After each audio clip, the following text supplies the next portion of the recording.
Rodin è il primo grande artista che apre alla contemporaneità rompendo col passato.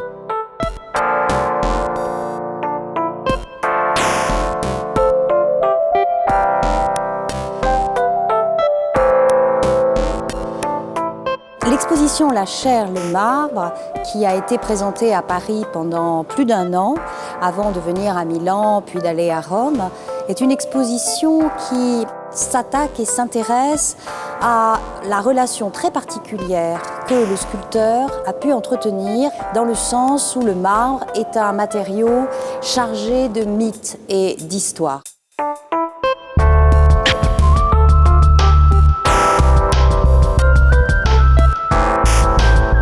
Rodin era un grande modellatore, ha fatto lo sbozzatore, tuttavia si serve di maestranze così alte, così brave come Brancusi, come Pompon, che lascia segno anche con questa nuova intenzione.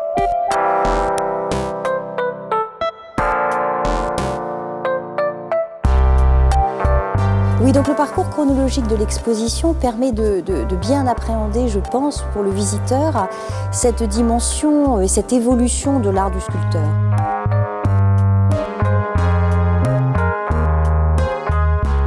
De manière à faire sentir comment Rodin part d'une vision très classique du marbre, très orthodoxe, où le marbre devient chair, c'est toute la première partie de l'exposition. Le marbre devient chair, devient fleur, devient vêtement, c'est-à-dire que le matériau est travaillé dans une perspective illusionniste.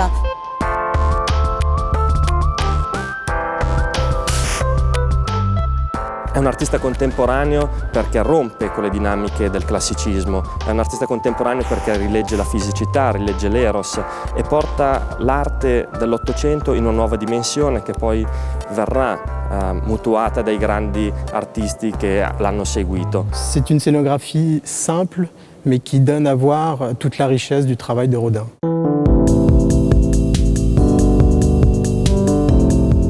On peut partir de l'homme au nez cassé, où on voit bien le style très antiquisant, évidemment, que prend cette œuvre, ou voir à côté la petite Alsacienne ou Diane, qui sont dans un style peut-être plus Second Empire, et où le sculpteur plie le marbre à la représentation des fleurs, des vêtements. Madame Roll en est un assez bon exemple également aussi, avec ses fleurs, ses perles, etc.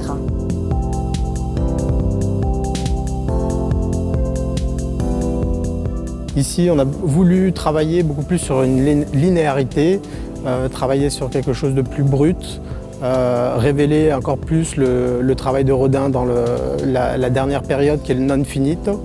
Donc c'est cette chair qui se révèle dans un marbre brut. Et l'idée de ces échafaudages aussi, c'est cette idée de brut, de donner à voir le maximum du caractère du travail de Rodin. Très vite, et dès les années 1885-86, avec Andromède, avec la Danaïde, avec Galatée, on voit comment le bloc de marbre devient plus présent dans l'œuvre, mais avec encore toujours une signification iconographique, c'est-à-dire qu'on peut y voir pour Galatée le bloc dont le sculpteur fait surgir justement la figure féminine. Dans la Danaïde ou dans Andromède, c'est le roc sur lequel ces femmes accablées, désespérées, s'affalent. Peu à peu, le bloc va devenir un élément très structurant de la sculpture. Et le prétexte iconographique peut être abandonné pour un simple jeu de lumière, un simple jeu de matériaux à l'intérieur d'un même bloc. A metà degli anni 70 dell'Ottocento Rodin intraprende il suo Grand Tour italiano. Viene nel nostro paese, va a Padova a vedere Donatello, poi scende a Firenze per vedere dal vero Michelangelo e quindi a Roma. Non passa da Milano, però Milano oggi è una città che ha molti rimandi all'opera di Rodin, per 2 motivi essenzialmente, perché qui è conservata il ritratto del Volterra dedicato a Michelangelo, che Rodin utilizza per il suo Uomo del naso rotto, che apre anche la nostra mostra, e perché a Milano c'è la Pietà Rondanini, che probabilmente Rodin vede in uno dei suoi viaggi successivi a Roma, a Palazzo Rondanini, e che è un po' il simbolo dell'idea di non finito.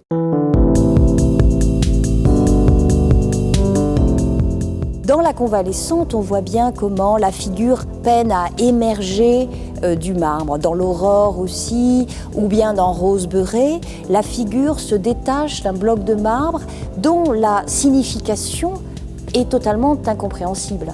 Parce que Rodin se débarrasse des oripeaux iconographiques pour travailler sur le matériau lui-même.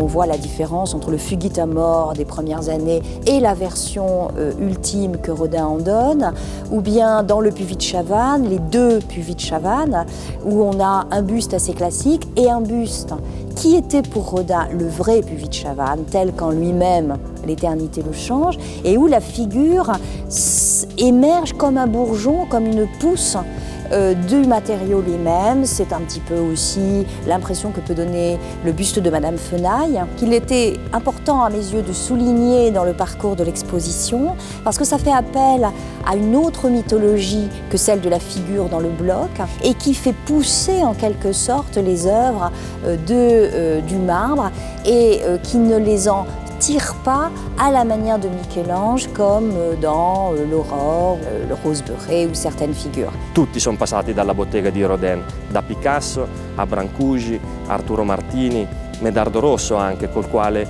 c'erano sicuramente delle assonanze e degli scontri. Per questo abbiamo voluto questa grande mostra a Milano, perché si potesse studiare il marmo di Rodin come una delle pagine più belle della storia dell'arte di fine Ottocento e di inizio Novecento.